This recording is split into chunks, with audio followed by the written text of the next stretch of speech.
Hi!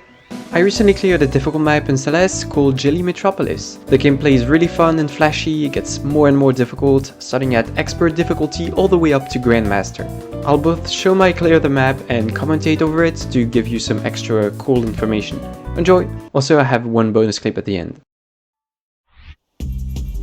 So to start the run, I'll put in the top left corner of the screen how much time each room took me so you can get an idea of how hard every room is compared to the others. When I was starting to play this map, I was in a call, so that's why you can hear my keyboard in the background. But I only started recording after 1.5 hours, something like that, so this is a replay of the map. So like I'm getting everything back to back, but that wasn't the case when I first played the map, so I just replayed it because I thought the map looked cool and I wanted to record my whole playthrough.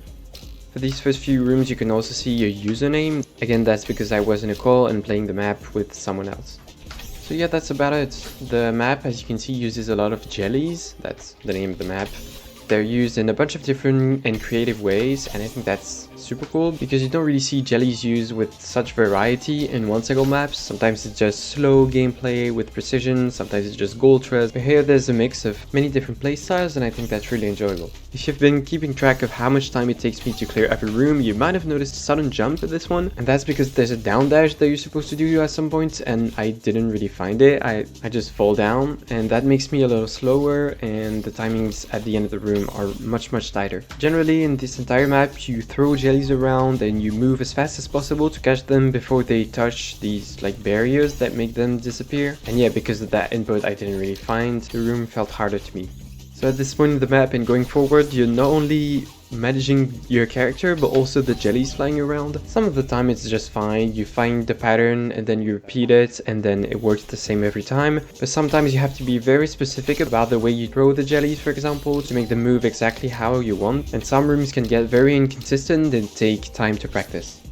You can also notice in the bottom right an input display, but that's also gonna go. I switched to Linux in the middle of this grind, so like the next segment is gonna be on Linux. I don't know why, but the sound is better for some reason. But the input display I used was only for Windows. I found some alternatives, but I need to set them up. I mean, you should definitely give Linux a try. Games run completely fine, and in some cases, like Celeste, even better. And there's the sound difference. Now this is the second checkpoint out of 3 in this map. It introduces buffer fishes, which you might have seen in Farewell. Again, they're used creatively most of the time to give you speed. As is usually done, there's a few rooms teaching you the new mechanics. And obviously maps don't have to have rooms that always increase in difficulty linearly, but I still find it weird that, I mean, you'll see the next couple rooms really did not take me that long. I guess I'm just too good, or the mechanics suit me better.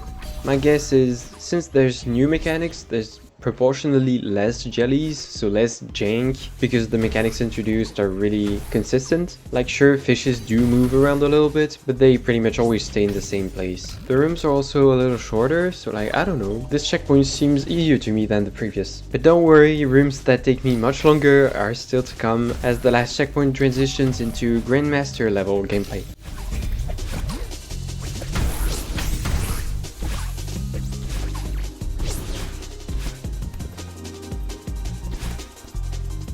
Now the room that's playing right now, I didn't really like. I mean, playing, looking back, I think it's just fine. I just got stuck at the end a little bit. You need to avoid puffer fishes, maneuvering a jelly around them, avoid touching them, because otherwise you get sent straight into spikes. I guess that's just because I don't really like precision gameplay, and this clearly is. It feels pretty bad to just get sent back to the start because you were 1 pixel off.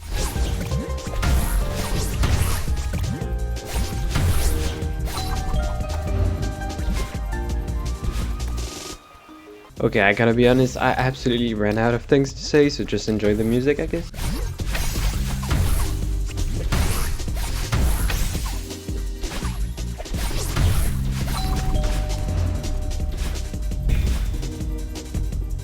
And yes, here I did throw myself off a cliff. I cut that. I'm trying to find a way to cut clips so that they blend in together and they're not too harsh on the eyes, and that was the best way to make it look, I don't know.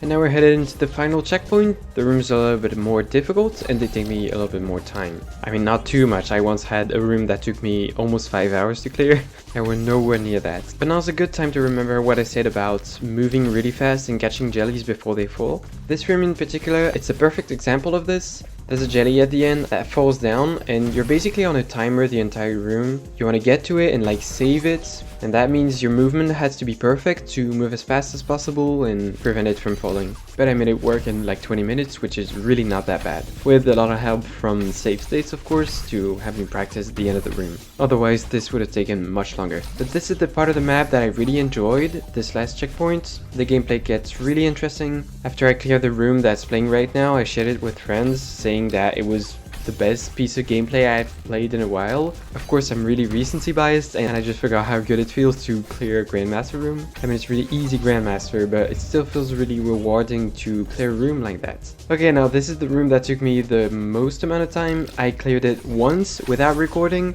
A second time, I did record, but the frame rate was bad, so I recorded it again, and this is the clip you're watching right now. I also have a funny clip of this room that I'll put at the end of the video. It's really janky. If you miss one input by a few pixels, it's basically over for the entire room, but it's over, it's fine. This is final room. It's the best room in the entire map. I'll let this play out. This is peak gameplay.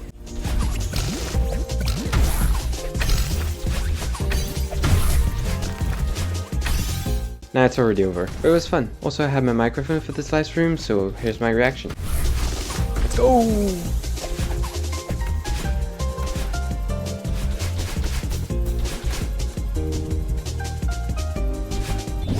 Banger that. Banger. Ah, finally. I got infinitely stuck at the start of the room for like 30 minutes. That was horrible.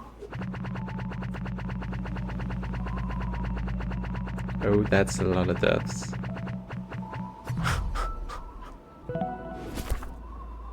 Nice. Oh, 11 hours. I predicted between 5 and 10, and that's a little above. Good map though. Thanks for watching. Here's that clip I promised. It's from pre-final room, and let's just say there's a little surprise at the end.